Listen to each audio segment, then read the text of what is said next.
سیدنا یوسف علی نبینا علیہ الصلاۃ والسلام کے بارے میں صحیح بخاری میں حدیث ہے، نبی علیہ السلام جب ان کا ذکر کرتے تو کہتے کریم ابن کریم ابن کریم ابن کریم۔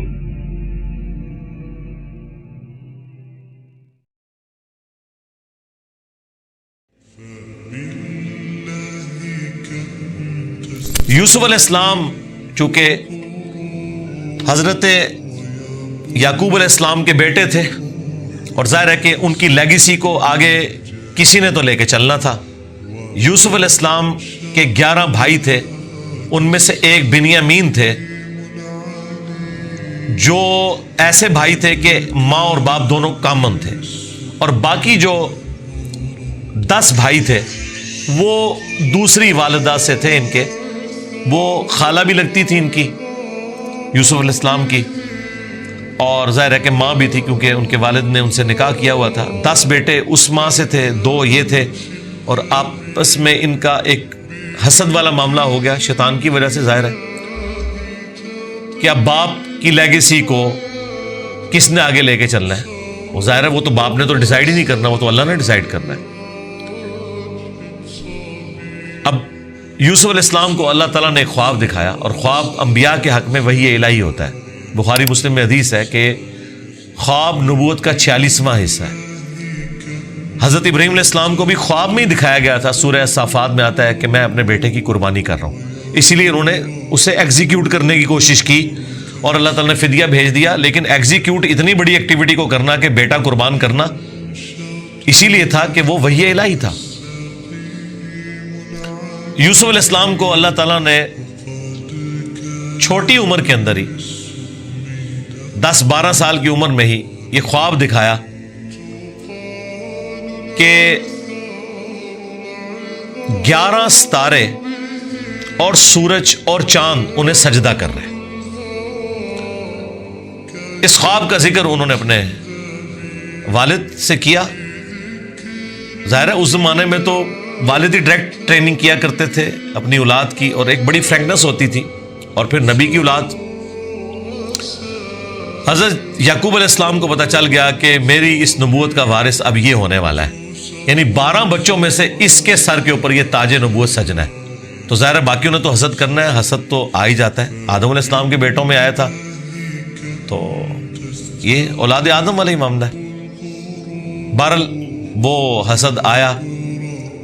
حضرت یعقوب علیہ السلام نے یوسف علیہ السلام سے کہا تھا کہ اس خواب کا ذکر تم نے اپنے بھائیوں سے نہیں کرنا، ورنہ وہ تمہارے خلاف کوئی نہ کوئی چال چلیں گے۔ لیکن بہرحال یہ خواب والی بات کسی طریقے سے لیک ہو گئی، یوسف علیہ السلام نے تو نہیں کی، لیکن شاید آپ کی بیوی نے سنی اور انہوں نے باقی بیٹوں تک بات پہنچا دی۔ بہرحال کچھ ہوا ایسا معاملہ، اور ان کو اس اعتبار سے بھی اشارے مل گئے کہ یوسف علیہ السلام کے ساتھ زیادہ برتاؤ ایکسٹرا آرڈنری کرتے تھے یعقوب علیہ السلام، کیونکہ انہیں پتا تھا کہ یہ اللہ کے پیغمبر ہیں، اور انہوں نے اس توحید کی دعوت کو میرے بعد آگے لے کر چلنا ہے۔ حضرت یعقوب علیہ السلام کے جو باقی بیٹے تھے 10، 11واں تو خیر وہ چھوٹا تھا، وہ ان کا چھوٹا بھائی تھا، اس کے ساتھ تو مسئلہ کوئی نہیں تھا۔ وہ 10 بیٹوں نے اپنے باپ سے کہا کہ ہم دیکھتے ہیں کہ آپ بڑے پوزیسو ہیں یوسف کے معاملے میں، اسے آپ ہمارے ساتھ بھیجیں، یہ بھی ہمارے ساتھ کھیلا کودا کرے، جب ہم اپنے جانوروں کو چرانے کے لیے لے جاتے ہیں تو اس کو بھی ساتھ لے جائیں گے، تھوڑی اس کی بھی آؤٹنگ ہو جائے گی۔ تو حضرت یعقوب علیہ السلام کو یہ بات کلک کر گئی کہ یہ کچھ کرنا چاہتے ہیں۔ ان کو تو اندازہ ہی نہیں تھا کہ اتنی بڑی آزمائش ان کا انتظار کر رہی ہے۔ یار 40 سال کی جدائی آپ امیجن کریں، اور قرآن میں آیا کہ وہ نابینا ہو گئے تھے رو رو کے، اس تکلیف سے وہ گزرے۔ تو انہوں نے کہا کہ مجھے خطرہ ہے کہ تم یوسف کو صحیح طریقے سے دیکھ بھال اس کی نہیں کرو گے، کیئر لیس ہو جاؤ گے، چھوٹا بچہ ہے، کوئی بھیڑیا اس پہ حملہ آور نہ ہو جائے۔ انہوں نے کہا ہمارے ہوتے ہوئے 10 بھائی جس کے ہوں تو پھر تو ہم پھر نام کے ہی جوان ہوئے۔ بہرحال وہ تقدیر میں لکھا تھا، ایسا تو ہونا تھا۔ یوسف علیہ السلام نے وہاں پہنچنا ہی تھا، جہاں اللہ تعالیٰ نے انہیں اتنا بڑا منصب عطا کرنا تھا۔ وہی ہوا، تنگ آ کے یعقوب علیہ السلام نے اجازت دے دی، وہ لے گئے یوسف علیہ السلام کو اور پلان یہ بنایا کہ اسے قتل کریں گے، لیکن ایک بھائی تھا جو آڑے آ گیا، اس نے کہا قتل نہ کرو، ہے تو ہمارا بھائی، ہم اسے کسی کنویں میں ڈال دیتے ہیں۔ اور ان زمانوں میں جو قافلے گزرا کرتے تھے وہ کنویں پہ پانی کے لیے رکتے تھے، تو ہو سکتا ہے کہ کوئی نکالے تو یہ اس کے ساتھ ہی چلا جائے، جان چھوٹ جائے، قتل نہ کرو۔ اور اس میں وہ یہ بھی کہتے ہیں کہ ہم اس وقت تو یہ ایکٹیویٹی کرتے ہیں، پھر بعد میں اللہ سے توبہ مانگ لیں گے، اللہ تعالیٰ بڑا بخشنے والا مہربان ہے، جو کچھ بھی ہے تیرے محبوب کی امت سے۔ یہ بھی قرآن میں نقل ہوا ہے، وہی سیم مینٹالٹی آگے چل رہی ہے، بعد میں نیک بن جائیں گے۔ اور انہوں نے ڈرامہ بازی یہ کی کہ یوسف علیہ السلام کے کرتے کے اوپر کسی بھیڑیے کا خون مال لیا اور کہا کہ ہم تو اسے سامان کے پاس چھوڑ کے گئے تھے، پیچھے سے بھیڑیا آیا اور یوسف کو کھا گیا، اور یہ اس کی قمیض ہے۔ عشاء کے وقت روتے ہوئے آئے، رات کے وقت قرآن کے الفاظ ہیں۔ حضرت یعقوب علیہ السلام کو سمجھ آ گئی کہ یہ میری آزمائش شروع ہو گئی ہے، کیونکہ توحید ایک ننگی تلوار ہے۔ انہیں سمجھ آ گئی تھی کہ میں نے اپنے بیٹے سے جو اتنی شدید محبت رکھی ہے نا، اللہ تعالیٰ مخلوق کی محبت کو برداشت نہیں کرتا، ایٹ لیسٹ ایک پیغمبر کے دل میں اس ایکسٹریم لیول کے اوپر جا کر۔ تو میری آزمائش شروع ہو گئی اب۔ تو انہوں نے کوئی بحث نہیں کی، انہوں نے کہا میں صبر کروں گا جو کچھ ہوا۔ ان کو پتا تھا کہ یہ اب اللہ کا فیصلہ ہے، کرنے سے کچھ نہیں ہونا، جو کوئی تھوڑی بہت کوشش کی وہ کی، انہیں اینڈ پہ ان کا میں اب صبر ہی کروں گا، جو اللہ اس کے لیے فیصلہ کرے۔ وہی ہوا، ایک قافلہ وہاں سے گزر رہا تھا، انہوں نے پانی کے لیے ڈول ڈالا، اور یوسف علیہ السلام کو اللہ تعالیٰ نے قرآن میں آیا کہ یوسف کو ہم نے تسلی دی کہ ایک دن آئے گا کہ تم اپنے بھائیوں کو بتا دو گے جو انہوں نے یہ غلطی کی تھی، ہم تمہیں سرخرو کریں گے، بہرحال ابھی تو تمہارے لیے یہ طے ہو گیا۔ اور ظاہر جبرائیل علیہ السلام آنا شروع ہو گئے چھوٹی عمر میں ان کے پاس، ان کی تسلی کے لیے، اسی لیے ڈھارس بندی۔ انہوں نے پانی کے لیے ڈول ڈالا، یوسف علیہ السلام نے وہ پکڑا اور باہر نکل آئے،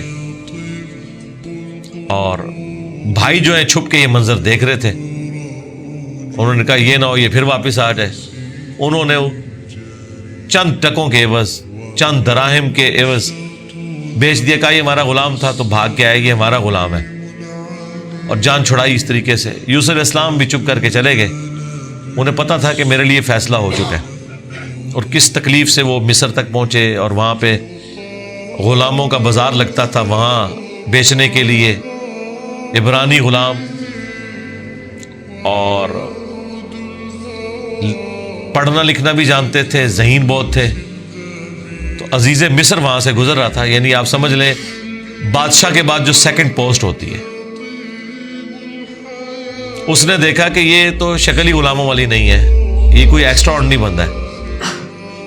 اس نے خرید لیا اور لا کے اپنی بیوی سے کہا کہ یہ میں خرید کے لایا ہوں، اولاد تو ہماری کوئی نہیں، ہو سکتا ہے ہم اسے ہی اپنا بچہ بنا لیں۔ اور یوں یوسف علیہ السلام کہاں دور دراز کے شام کے علاقے جو سویلائزڈ بھی نہیں تھا، بھیڑ بکریاں چرانے والے بدو لوگوں میں سے اٹھ کے اس وقت کی سب سے سویلائزڈ حکومت مصر کی، فرعونوں کی حکومت، آج تک آپ یہ اہرام مصر گیزا کے جو ہے پیرامڈز یہ دیکھ رہے ہیں، یہ ان لوگوں نے تعمیر کیے ہوئے ہیں۔ وہاں پہنچ کے، اور قرآن کے الفاظ ہیں کہ ہم نے یوں اس کے لیے معاملہ آسان کر دیا کہ وہ عزیز مصر کی تربیت میں رہے اور علم حاصل کرے۔ ظاہر ہے کہ وہ کتنی بڑی بڑی میٹنگز ہوتی ہوں گی، جس میں میٹنگ کا ارینجمنٹ کرنا، کھانے پینے کا ارینجمنٹ کرنا، اور ایک خادم کی حیثیت سے باتیں بھی سنتے ہوں گے۔ یوں اللہ تعالیٰ نے ان کی لرننگ کروائی، اور یوں وہ جوانی کی عمر کو پہنچ گئے۔ اب عزیز مصر کی جو بیوی تھی، ظاہر ہے کہ وہ ادھر کا جو ماحول تھا ایک بے حیائی کا، اس کا وہ شکار تھی۔ وہ صرف وہ نہیں تھی، باقی عورتیں بھی تھیں۔ اس کی قسمت مری ہوئی تھی اس اعتبار سے کہ آزمائش سب سے پہلے اس پہ پڑی۔ یوسف علیہ السلام کو اللہ تعالیٰ نے حسن دیا ہوا تھا، تو وہ ان پہ فریفتہ ہو گئی، اور اس نے کوشش کی کہ انہیں برائی پر آمادہ کرے۔ دروازے بند کر دیے، قرآن کے الفاظ ہیں، برائی کی طرف بلایا. پہلے بلایا تو کسی اور کام سے تھا، اور اللہ تعالیٰ نے قرآن میں کہا کہ اس عورت نے یوسف کا قصد کیا، یوسف بھی قصد کر لیتا اگر اپنے رب کی نشانی نہ دیکھ لیتا، برہان. اور وہ نشانی قرآن میں نقل نہیں ہوئی. اسرائیلی روایتوں میں ملتا ہے کہ ان کو ان کے والد یعقوب علیہ السلام کی شبیہ دکھائی گئی، جو کہ یوں انگلی سے اشارہ کر رہے تھے کہ بیٹا یہ کام نہیں کرنا، اس طرف نہیں آنا. تو وہ بچ کے، ظاہر ہے اللہ نے فرمایا کہ یہ ہمارے مخلص بندے تھے، یعنی مخلص چنے ہوئے. ایک لفظ ہے مخلص جو اخلاص شو کرتا ہے. ہم مخلص ہونے کی کوشش کرتے ہیں، لیکن مخلص پیغمبر ہوتے ہیں جنہیں اللہ اپنے لیے خالص کر لیتا ہے. اللہ نے کہا ہم نے بچایا، یعنی انبیاء بھی جو بچتے ہیں نا برائیوں سے، وہ اللہ کی مدد کی وجہ سے. بہرحال اس تکلیف سے وہ گزرے. خبر لیک ہو گئی، کیونکہ جب اس نے قصد کیا تو یوسف علیہ السلام بھاگے. اللہ تعالیٰ نے معجزانہ طور پر وہ دروازے کھول دیے، اور یہ سین جس طریقے سے انہوں نے فلمایا ہے پہنچا دیا جی انہوں نے اس جگہ پہ، اس فلم کے اندر ایران والوں نے. بہرحال قرآن کے الفاظ ہیں جب وہ دروازے کے اوپر پہنچے تو وہاں سے عزیز مصر آ گیا، اور پیچھے عورت بھی ہے تو اسے بھی شک پڑ گیا. وہاں پہ کوئی سیانہ بندہ تھا جس نے کہا کہ یہ دیکھو کہ اگر یوسف کی قمیض آگے سے پھٹی ہوئی ہے تو یوسف جو ہے وہ مجرم ہے، اور اگر یہ پیچھے سے پھٹی ہوئی ہے تو پھر وہ عورت مجرم ہے. کیونکہ یوسف علیہ السلام بھاگے تھے، اس نے پیچھے دوڑ لگائی ان کو پکڑنے کے لیے، تو پیچھے سے قمیض پھٹی ہوئی تھی اور وہ پیچھے سے پھٹی نکلی. ایران والوں نے فلم میں یہ فلمایا کہ وہ ایک شیرخوار بچہ بول اٹھا، لیکن یہ دور کی بات ہے. اگر یہ واقعہ ہوا ہوتا تو سارے کے سارے یوسف علیہ السلام کو اسی وقت نہ مان لیتے کہ یہ تو کوئی عام انسان نہیں ہے. مجھے لگتا ہے کوئی سمجھدار آدمی تھا جس نے یہ مشورہ دیا، اور یہ لاجیکل بھی تھا. تو عزیز مصر کو پتہ چل گیا کہ اس عورت کی چال ہے. پھر بھی وہ باز نہیں آئی. جب اس کی خبر لیک ہوئی تو اس نے کہا میری تو دم کٹ گئی ہے، میں اب ساری عورتوں کی دم کٹواؤں گی. اس نے وہ جتنی بڑے اشرافیہ وہاں مصر کا تھا ان ساری عورتوں کو دعوت پہ بلایا، اور سب کے ہاتھ میں ایک ایک چھری دے دی، قرآن کے الفاظ ہیں، اور ایک ایک سیب دیا، اور یوسف علیہ السلام کو کہا کہ ان عورتوں کے سامنے آؤ. تو قرآن کے الفاظ ہیں کہ جب یوسف علیہ السلام ان کے سامنے آئے تو عورتوں نے بے خیالی میں وہ کاٹتے ہوئے سیب کو اپنی انگلیاں بھی کاٹ لی. کاٹنے سے مراد یہ نہیں کہ وہ کٹ کے علیحدہ ہوگی، مراد یہ کہ اس پہ تھوڑا بہت زخم آیا. یہ اتنا نہیں ہے کہ وہ انگلیاں ٹوٹ ٹوٹ کے کوئی علیحدہ ہو گئی تھی، یا کوئی ساری عورتوں نے یہ سب کچھ کر لیا. ڈاکٹر سرار صاحب نے اس کی اچھی توجیہ بیان کی ہے کہ ہو سکتا ہے کہ کسی عورت کی انگلی زخمی ہو، اور یوسف علیہ السلام جو کہ غلام تھے وہ اس کی طرف متوجہ ہوں کہ میں اس کو پٹی کر دوں یا اس کے لیے کچھ ارینجمنٹ کروں، تو باقی عورتوں نے یوسف علیہ السلام کو اپنی طرف اٹریکٹ کرنے کے لیے جان بوجھ کے خود ہی اپنی انگلی کاٹی ہو کہ تاکہ وہ متوجہ ہوں. کوئی بہرحال اس طرح کا سلسلہ ہوا ایک ایکسٹرا آرڈنری. اور جب یہ حالت ہوئی تو اس نے پھر کہا کہ ہاں یہ تھا جس کے لیے تم مجھے بات کر رہی تھی، تم لوگ بھی تو اس میں گرفتار ہو گئے. اور پھر اس کی ڈٹائی ہے، اس نے کہا کہ میں اسے برائی کی طرف بلا رہی ہوں، اگر اس نے یہ میری بات نہ مانی تو میں اسے جیل میں ڈلوا دوں گی. تو یوسف علیہ السلام نے دعا کی کہ یا اللہ مجھے جیل قبول ہے اس برائی کے عوض، کہ میں تیرا مجرم بنوں.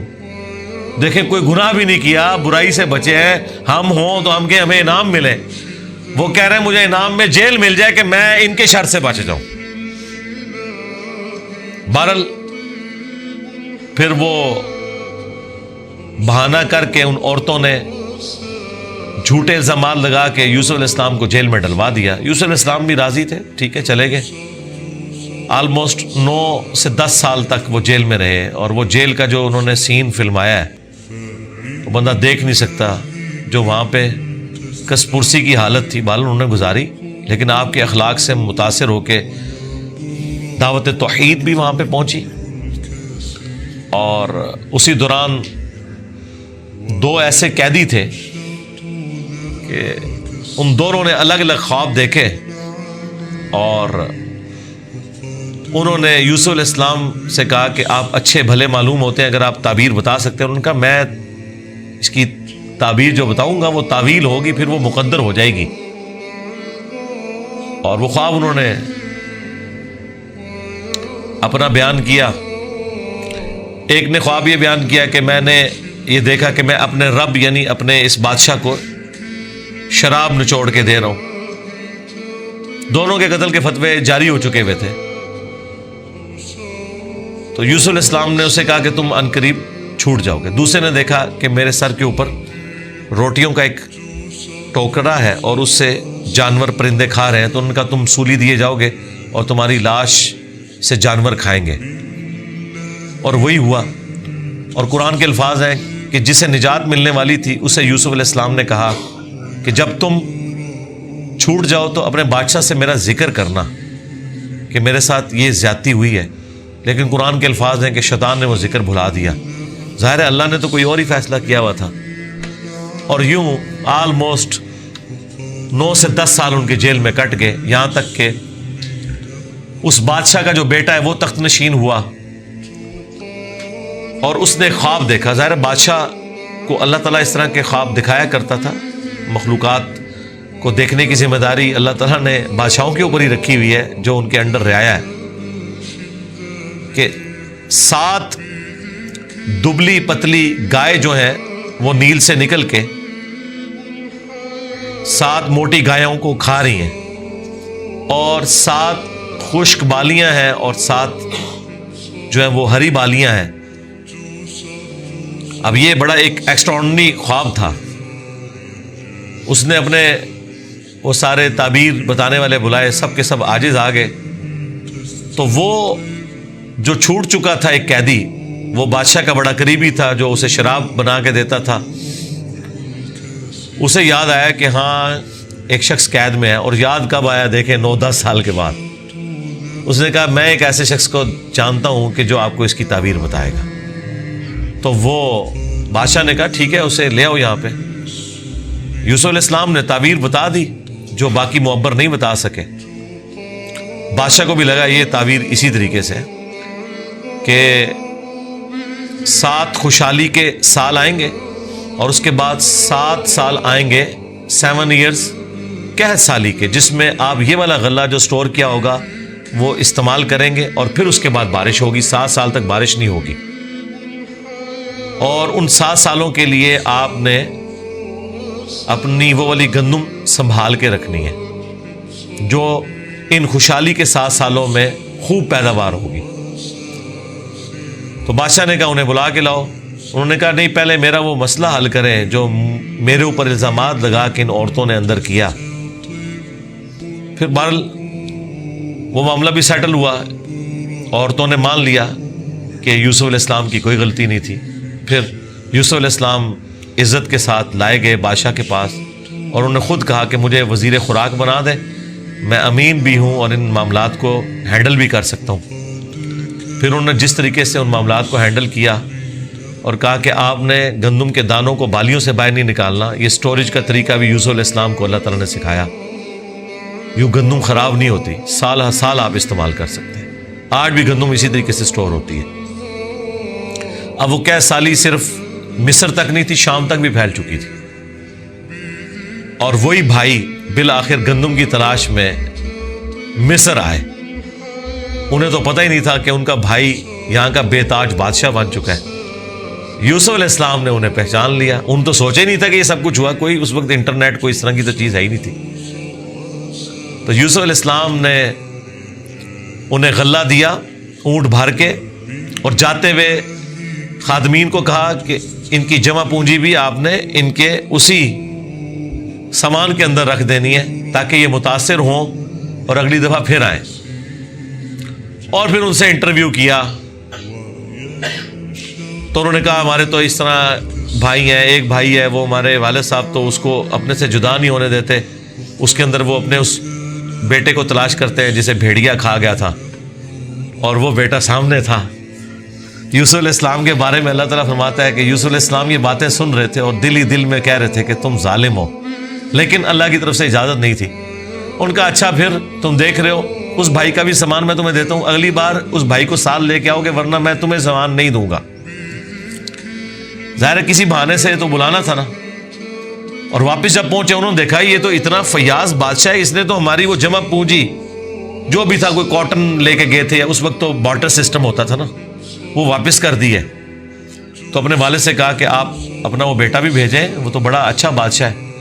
تو ان کا نا ایک دفعہ تم اسی کے بھائی کو لے گئے تھے، وہ واپس نہیں آیا، اس کو تو میں اب الگ نہیں کروں گا۔ ان کا ابا جی پھر بھوکے ہی مریں گے، آپ کون سے شیخ عبد القادر جیلانی ہے کہ آپ نگاہ مار کے یہ کچھ کر لیں گے؟ ہاں تو اور کیا، گندم کے لیے انبیاء، ان کی اولادیں، اور یہ تو ہمیں سکھاتے ہیں کہ جی بڑے سے بڑا غوث قطب ابدال کسی صحابی کے پاؤں کی خاک بلکہ گھوڑے کے قدموں کی خاک نہیں ہے۔ تو قرآن میں تو کچھ اور ہی مل رہا ہے۔ اب بڑی فاقے آ جائیں گے، کیا کریں؟ ان کا ٹھیک ہے، بس دوسرا بھی اب دیتا ہوں۔ اور پھر اس میں انہوں نے ایک جملہ بولا کہ قریب ہے کہ اللہ تعالیٰ مجھے میرا یوسف بھی واپس کر دے۔ انہیں پتا چل گیا کہ ابھی بھی میری آزمائش باقی ہے، میں نے یوسف کو بنیامین میں تلاش کرنا شروع کر دیا تھا، ابھی بھی وہ والی کامل توحید جو اللہ کو ریکوائرڈ ہے نا، جو پیغمبر سے ریکوائرڈ ہے، ایکسٹرا آرڈنری، والذین آمنوا اشد حبا للہ، اس کا بھی اعلیٰ ترین درجہ۔ تو انہوں نے کہا بہرحال مجھ سے پکا عہد کرو کہ اس بھائی کو واپس لے کے آؤ گے یہاں تک کہ سارے قتل ہو جاؤ، پھر تو معافی ہے، ادروائز تم لوگ زندہ واپس آئے اور اس کو نہ لائے میں تمہیں معاف نہیں کروں گا۔ ان کا جی ابا جی عہد کرتے ہیں جی، میں فکر ہو جائیں آپ، ایسے ہی ہوگا۔ لے گئے، اب وہاں تو یوسف علیہ السلام نے پلان کیا تھا، جاتے ہی انہوں نے بنیامین کو تو اپنے پاس بلا کے کہا کہ میں تیرا وہ گم شدہ بھائی یوسف ہوں، بلکہ ان کی نظر میں تو وہ سمجھ لیں فوت ہی ہو چکے تھے، اور کہا کہ اپنے بھائیوں کو نہیں بتانا تم نے، میں ایک طریقے سے تمہیں یہاں روکوں گا کیونکہ بادشاہ کے قانون میں تمہیں روک نہیں سکتا۔ تو اس کے لیے قرآن میں الفاظ ہیں کذالک کدنا لی یوسف، ہم نے یوسف کو یہ تدبیر سکھائی تھی، ایک ہیلا سکھایا کہ وہ بادشاہ کا ایک قیمتی پیالہ تھا جو بنیامین کے سامان میں انہوں نے واپسی پہ رکھوا دیا، اور جب وہ واپس جانے لگے تو پیچھے سے آواز لگائی گئی قافلے والوں تم چور ہو۔ اور یوسف علیہ السلام کو پتا تھا کہ بنی اسرائیل میں چوری کی سزا یہ ہے کہ وہ شخص پھر غلام بن جاتا ہے جس کی اس نے چوری کی ہوتی ہے۔ ان کا بتاؤ اگر کوئی چور نکلا، ان کا جی جس کے سامان میں نکلا وہ آپ رکھیں اس بندے کو۔ تو انہوں نے مختلف جگہ سے شروع کیا، بنیامین سے سٹارٹ نہیں کیا ورنہ تو پلان ڈسکلوز ہو جاتا، الٹیمیٹلی بنیامین کے سامان میں سے نکلا۔ تو انہوں نے کہا ہاں اس کا بھائی بھی اسی طرح چور تھا، اندازہ کریں ہر جگہ وہ ٹھونگ مارتے سن نال نال۔ تو اچھا یہ پھر ایران والوں نے اس فلم میں کھولا ہے کہ وہ کس چوری کی طرف اشارہ کر رہے تھے، وہ یوسف علیہ السلام سے ان کی پھوپھی بڑی محبت کرتی تھی، وہ لے گئی تھی اور وہ ان کو اپنے پاس رکھنا چاہتی تھی، تو انہوں نے کہا کہ میرا فلاں قیمتی کپڑا جو ہے وہ چوری ہو گیا ہے، حالانکہ وہ چوری نہیں ہوا تھا، اور وہ یوسف علیہ السلام کے سامان سے انہوں نے ریٹریو کیا، اور اس کے بدلے میں یعقوب علیہ السلام کو کچھ عرصہ اپنے اس بیٹے کو اپنی بہن کے پاس چھوڑنا پڑا۔ تو یہ ان کو کلک کر گیا آئیڈیا، یہی والا آئیڈیا انہوں نے اپنے بھائیوں کے اوپر بھی اپلائی کیا، اور ان کے بھائیوں کا بھی اشارہ اسی طرف تھا کہ اس نے تو بچپن میں اس کا بڑا بھائی بھی چور تھا، حالانکہ اس نے چوری نہیں کی ہوئی تھی، نہ ادھر چوری والا معاملہ تھا۔ بہرحال ان میں سے ایک بھائی نے کہا بھائی میں تو اب واپس نہیں جاؤں گا، میں تو ابے سے عہد کر کے آیا ہوں کہ بھائی میں تو اپنے بھائی کی یاد میں ادھر ہی رہوں گا جب تک کہ کوئی معاملہ نہ ہو، تم لوگ جاؤ نا ذرا اور جا کے ابا جی کو ساری صورتحال بتاؤ اور بتاؤ کہ تمہارا یہ بیٹا چور نکلا ہے اور ہم لاکھ قسمیں کھائیں آپ نے ماننا نہیں ہے۔ تو وہ چلے گئے واپس۔ پھر حضرت یعقوب علیہ السلام نے ایک خط روانہ کیا، ریکویسٹ بھیجی عزیز مصر کو، انہیں تو نہیں پتا تھا کہ ان کا بیٹا ہی ہے، اور وہ بڑے دردناک انداز میں انہوں نے اس فلم میں فلمایا ہے۔ الٹیمیٹلی جب وہ اگلی دفعہ واپس آئے، ان کا ہمارے ابا جی تو پہلے ہی نابینا ہو چکے ہیں، اب یہ دو جدائیاں کیسے برداشت کریں گے، آپ رحم کریں، ہم پہ ترس کھائیں۔ پھر یوسف علیہ السلام نے کہا کہ تمہیں یہ ساری باتیں اس وقت نہیں یاد آئی، تمہیں یاد نہیں تم نے اپنے بھائی کے ساتھ کیا کیا تھا؟ تو وہ جب سٹوری انہوں نے بیان کرنی شروع کی تو انہیں پتہ چل گیا کہ یہ وہی یوسف ہے۔ انہوں نے پوچھا آپ یوسف ہیں؟ ان کا ہاں، دیکھو اللہ نے مجھے کیا کچھ عطا کی ہے، اور انہوں نے کہا کہ ہمیں معاف کر دیں۔ انہوں نے کہا لا تثریب علیکم اليوم، آج کوئی گرفت نہیں ہے،